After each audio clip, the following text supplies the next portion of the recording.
प्रभु यीशु मसीह के नाम से सबको जय मसीह की। आज का वचन है उत्पत्ति की किताब, उसका 23 अध्याय, पहला और दूसरा वचन। सारा 127 वर्ष की अवस्था को पहुंची और जब सारा की इतनी आयु हुई तब वह किरियत अर्बा में मर गई।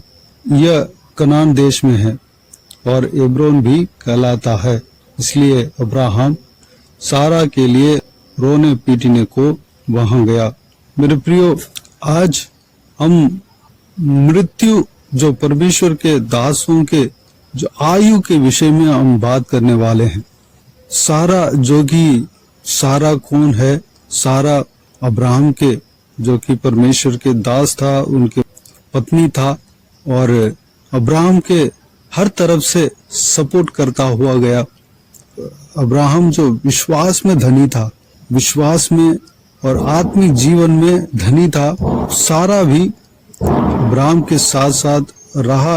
हम ये जान सकते हैं कि सारा भी परमेश्वर के भक्त थी, परमेश्वर से विश्वास करने वाली थी, परमेश्वर के बात को मानती थी, अब्राहम के आज्ञाओं को मानती थी, पति के आज्ञाओं को मानती थी।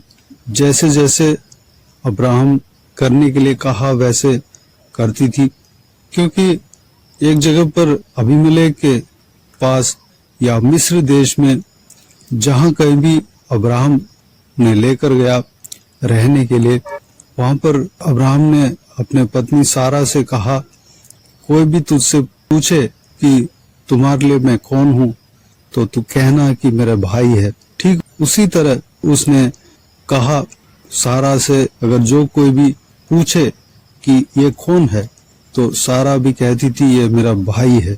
इस तरह अब्राहम के हर एक बात को पालन करने वाली स्त्री थी, क्योंकि परमेश्वर के वचन के मुताबिक एक स्त्री का सिर जो है अपना पति है, पति के बात को मानना है। सारा के विषय में जब हम परमेश्वर के वचन में जब हम पढ़ते हैं तो सारा भी विश्वास में स्थिर रहती थी, परमेश्वर के ऊपर विश्वास करने में धनी थी।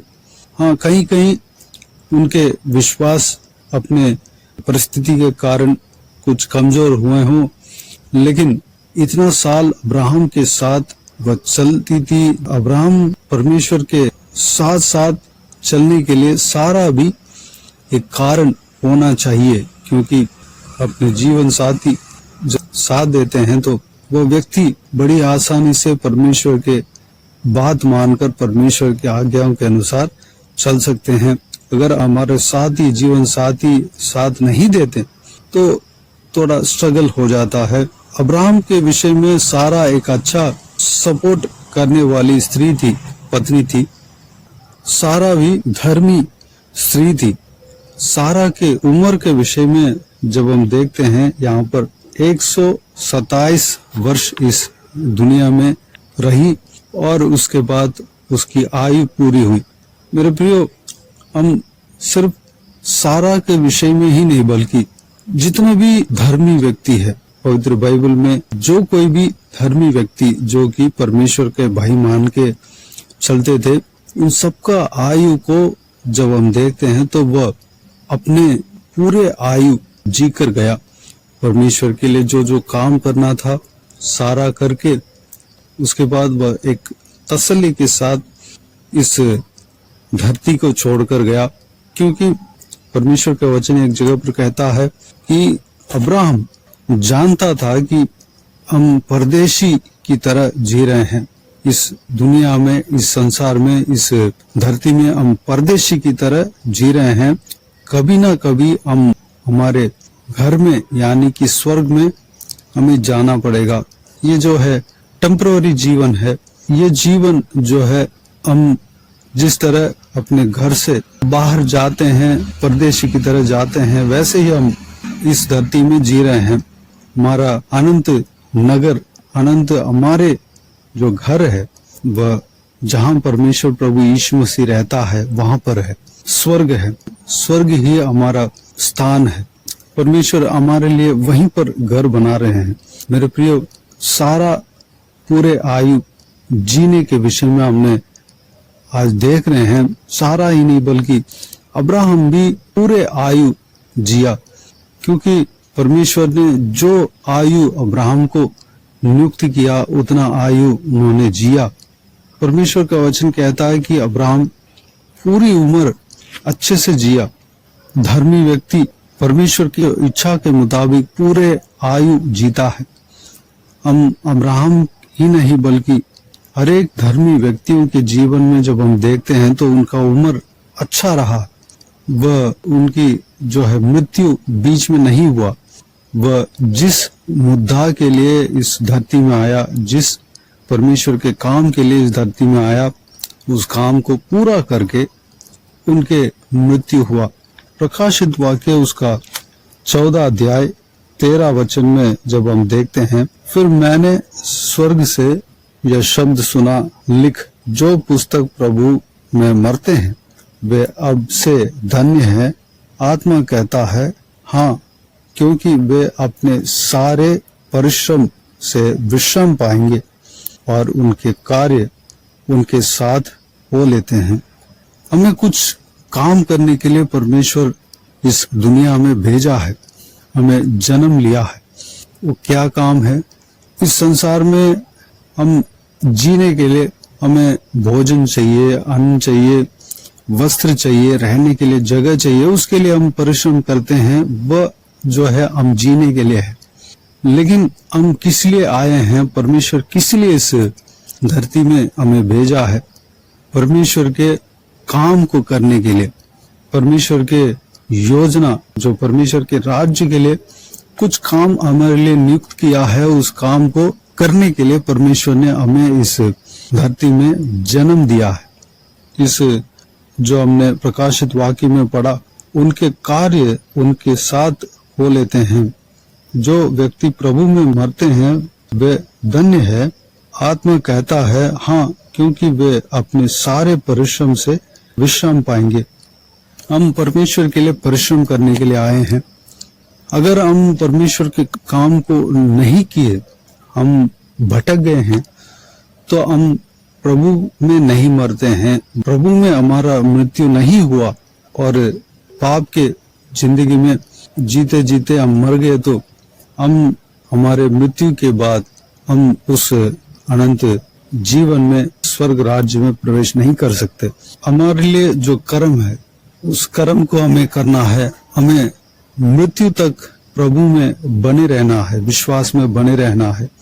हमारा मृत्यु प्रभु में होना चाहिए। इस वचन के द्वारा हम ये जान रहे हैं कि जो प्रभु में मरता है उसके लिए परिश्रम करना पड़ता है, उसके लिए कुछ थोड़ा बहुत कष्ट उठाना पड़ता है। जो प्रभु में मरना है, प्रभु में मरता है, वह विश्वास के जीवन में जो परिश्रम करना पड़ता है उसको करना है। तब हम अंत तक बने रह पाएंगे, विश्वास के जीवन में अंत तक बने रह पाएंगे। जब हम मरते हैं, हमारा कार्य हमारे साथ आएगा। हम जो कुछ भी हम अपने लिए कमा रहे हैं और अपने जरूरतों के लिए हम परिश्रम कर रहे हैं, वो अलग है। लेकिन प्रभु के लिए जब हम परिश्रम करते हैं, वही हमें प्रभु में बनाकर रखेगा। परमेश्वर का वचन कहता है कि अंत तक विश्वास में बने रहना, अंत तक प्रभु में दृढ़ रहना, मरने तक इस संसार में जब तक जीते हैं तब तक हमें प्रभु में बने रहना।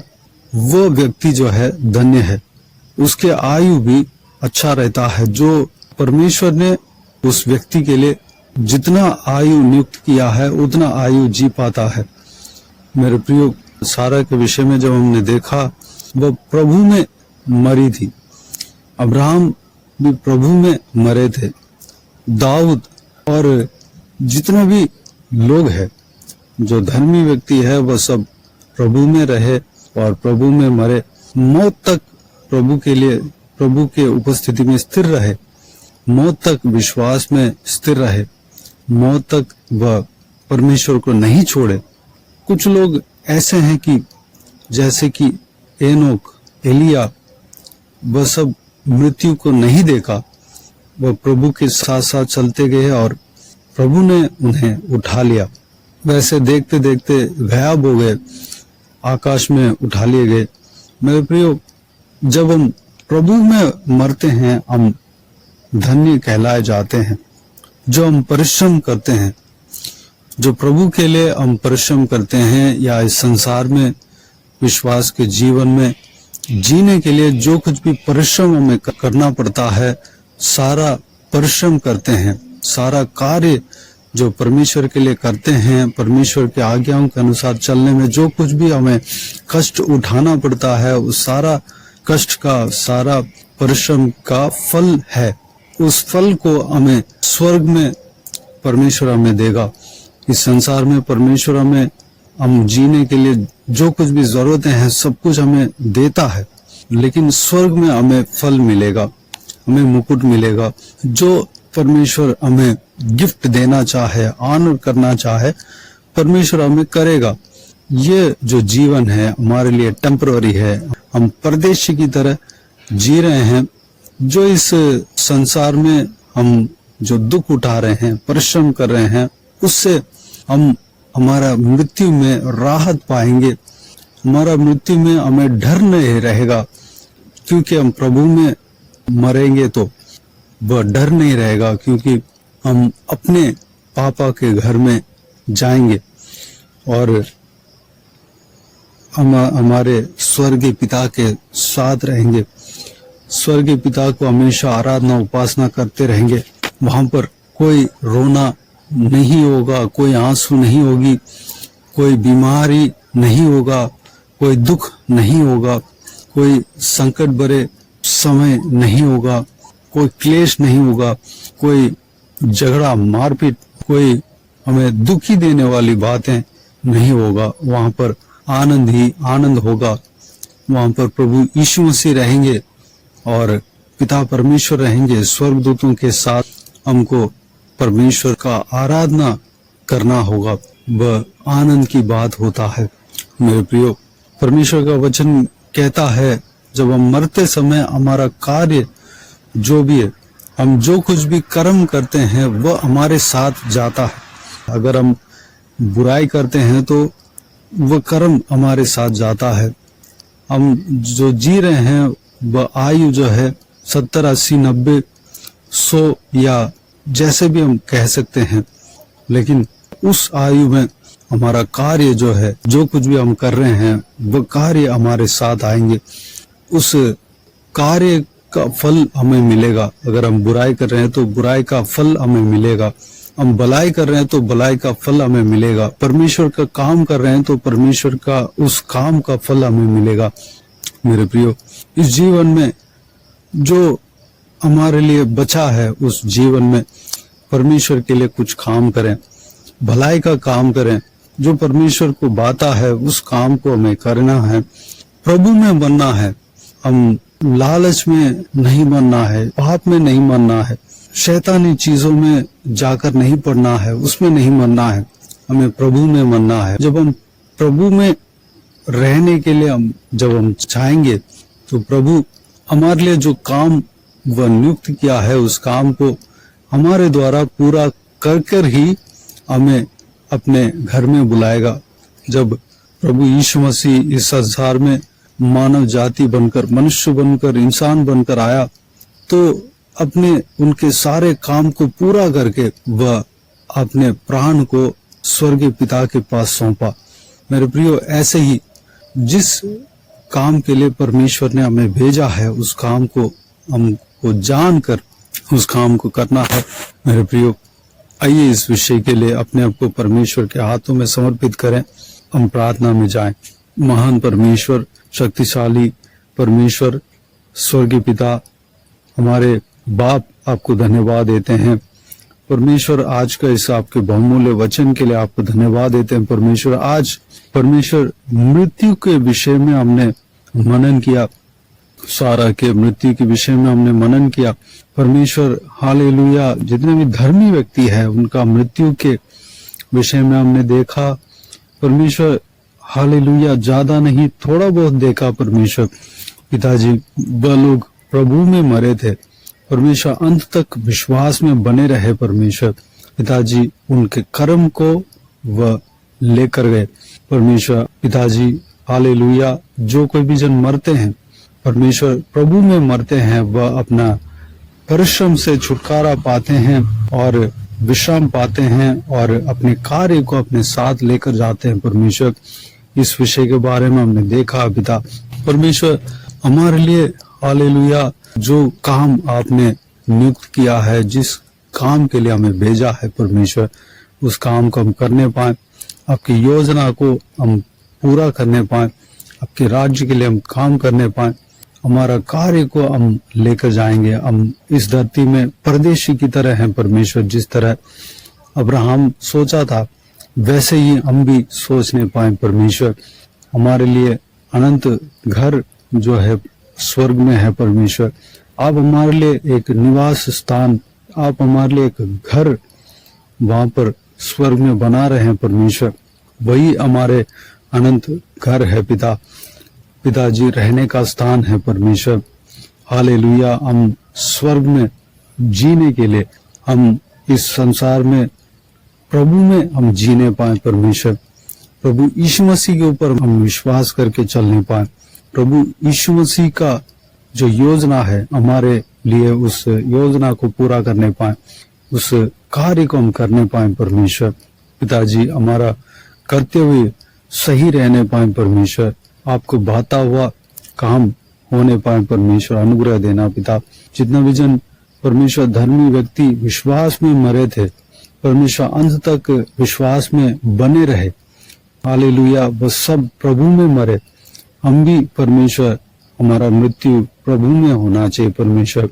हम अंत तक आप में दृढ़ स्थिर रहने पाए, अनुग्रह देना पिता। हालेलुया, जो काम के लिए हमें भेजा है उस काम को हम करने पाए परमेश्वर, अनुग्रह देना।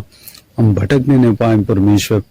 पिताजी हमारा आयु परमेश्वर जितना आपने नियुक्त किया परमेश्वर, पूरे आयु होने पाए परमेश्वर। धन्यवाद, हालेलुया, धन्यवाद देता हूँ परमेश्वर, धन्यवाद देता हूँ पिता। परमेश्वर जो कुछ भी हम परिश्रम कर रहे हैं परमेश्वर, हालेलुया, जो विश्वास के जीवन में हमें परिश्रम करना पड़ता है परमेश्वर, हम एक दिन उस परिश्रम से छुटकारा पाएंगे। हालेलुया, जो इस धरती में हम दुख उठाने का परिश्रम करते हैं और कई सारे परिश्रम हमें करना पड़ता है, जब आपके पास हम आएंगे स्वर्ग राज्य में, जब हम प्रवेश करेंगे तो वहां पर ऐसा कोई परिश्रम नहीं होगा जो कि हम इस धरती में संसार में करते हैं पिता। वहां पर आपको आराधना कर सकते हैं, हम आपके स्वर्गदूतों के साथ मिलकर आपको उपासना कर सकते हैं, आपके संग हम रह सकते हैं, हम खुशी के साथ आनंद के साथ हम रह सकते हैं। वहां पर कोई दुखी नहीं होगा, कोई परमेश्वर रोना, कोई आंसू नहीं होगा, कोई बीमारी नहीं होगा परमेश्वर। पिताजी वहां पर आनंद ही आनंद होगा परमेश्वर। पिताजी वहां पर खुशी ही खुशी होगा पिता। धन्यवाद देता हूँ, आपके साथ हम जी पाएंगे परमेश्वर। हालेलुया, धन्यवाद देता हूँ पिता। उस जगह के लिए हमें तैयार करना पिता, हमें चलाना, इस्तेमाल करना परमेश्वर। इस बातों के लिए अपने आप को परमेश्वर हम तैयार करने पाए, हमारा कार्य सही रहने पाए परमेश्वर, हम भलाई का काम करने पाए, प्रभु का काम करने पाए, आपके काम को हम करने पाए पिता, अनुग्रह देना। बाकी सारे बातों को आपके हाथों में सौंपते हैं। सारा व्यूअर्स को आपके परमेश्वर राह पर चलाना परमेश्वर, आपके आज्ञाओं के अनुसार चलने पाए, अनुग्रह देना। हालेलुया, हर एक जन को आशीष देना, सुरक्षित रखना, लंबी उम्र देना परमेश्वर, किसी को भी कोई भी कमजोरी ना होने पाए, भरपूर आशीष देना पिता। हालेलुया, उनके जो कुछ भी संकट भरे स्थिति हो परमेश्वर, सारा परमेश्वर संकट भरे उस सिचुएशन को बदलना पिता। धन्यवाद देता हूँ परमेश्वर। हालेलुया, आपके साथ साथ चलने के लिए अनुग्रह देना परमेश्वर। धन्यवाद देता हूँ पिता। हम खुशी के साथ हम परमेश्वर जीने पाए परमेश्वर। धन्यवाद, शांति, आनंद, खुशी, प्रेम से हर एक जन को भरना पिता। धन्यवाद, हर एक परिवार को आशीष देना, सुरक्षित रखना, हर एक परिवार में शांति बने रहने पाए परमेश्वर। धन्यवाद, हालेलुया। जो कोई भी जन बीमार है परमेश्वर, उनको आपके हाथों में सौंपते हैं, उन्हें छूना, चंगा करना प्रभु यीशु मसीह के नाम से चंगा होने पाए पिता। जिनको भी दुख है, तकलीफ है, आंसू बहा रहे हैं परमेश्वर, सबका दुख को, तकलीफ को, आंसू को परमेश्वर उनका जीवन से दूर करना पिता, आंसू को पोंछना पिता। हालेलुया। अगर किसी भी काम में परिश्रम कर रहे हैं परमेश्वर, उस काम को परमेश्वर करने के लिए आप उन्हें मदद करना, उनके संग रहना, सुरक्षित रखना। जो बच्चे पढ़ाई कर रहे हैं उनके मदद करना परमेश्वर, पढ़ाई में आशीष देना, ज्ञान बुद्धि देना पिता। जो काम कर रहे हैं, नौकरी कर रहे हैं, उनको भी आशीष देना, उनके काम में आशीष देना, उनको ज्ञान बुद्धि देना, उनके संग रहना, सुरक्षित रखना। हालेलुया। धन्यवाद। जो बिजनेस कर रहे हैं उनके संग रहना, उनका बिजनेस में आशीष देना, उनके काम को करने के लिए ज्ञान बुद्धि देना परमेश्वर। धन्यवाद। हालेलुया। हर एक जन को परमेश्वर आपके राज्य के लिए इस्तेमाल करना पिता। धन्यवाद। हर एक जन को सुरक्षित रखना, जहाँ कहीं भी जाते हैं, आते हैं, ट्रैवल करते हैं परमेश्वर, हर एक जगह पे सुरक्षित रखना, उनके ऊपर आपके हाथ हमेशा बने रहने पाए। बाकी सारे बातों को आपके हाथों में सौंपते हैं। सारा आदर महिमा जलाल आपको मिलते रहे। सारा दुआ प्रार्थना को प्रभु यीशु मसीह के नाम से मांगते हैं, सुनो और ग्रहण कर। आमीन आमीन। प्रभु यीशु मसीह के नाम से प्रभु यीशु मसीह का आशीष और अनुग्रह हम सभी के ऊपर बने रहे। आमीन आमीन। मेरे प्रिय, इस चैनल को सब्सक्राइब करें और शेयर करें। अगर किसी को भी प्रार्थना का विषय हो तो डिस्क्रिप्शन में दिए हुए नंबर पर कॉल करके प्रार्थना करा सकते हैं, या व्हाट्सएप में वॉइस मैसेज के जरिए हमें बता सकते हैं, या टाइप करके भी हमें बता सकते हैं। हम आपके लिए प्रार्थना करेंगे। विशेष करके बुधवार और शनिवार को आपके व्हाट्सएप में वॉइस मैसेज के जरिए प्रार्थना करके भेज देंगे। उस प्रार्थना में शामिल होइए और आप भी प्रार्थना कीजिए। परमेश्वर आपको जरूर उस प्रार्थना का उत्तर देगा। परमेश्वर आपको बहुतायत से आशीष दे। इस सेवकाई के द्वारा परमेश्वर आपके जीवन में कार्य किया हो वो भी हमें बता सकते हैं, ताकि हम सब मिलकर परमेश्वर को धन्यवाद दे सके, महिमा कर सकें। प्रभु यीशु आप सबको आशीष दे। आमीन आमीन।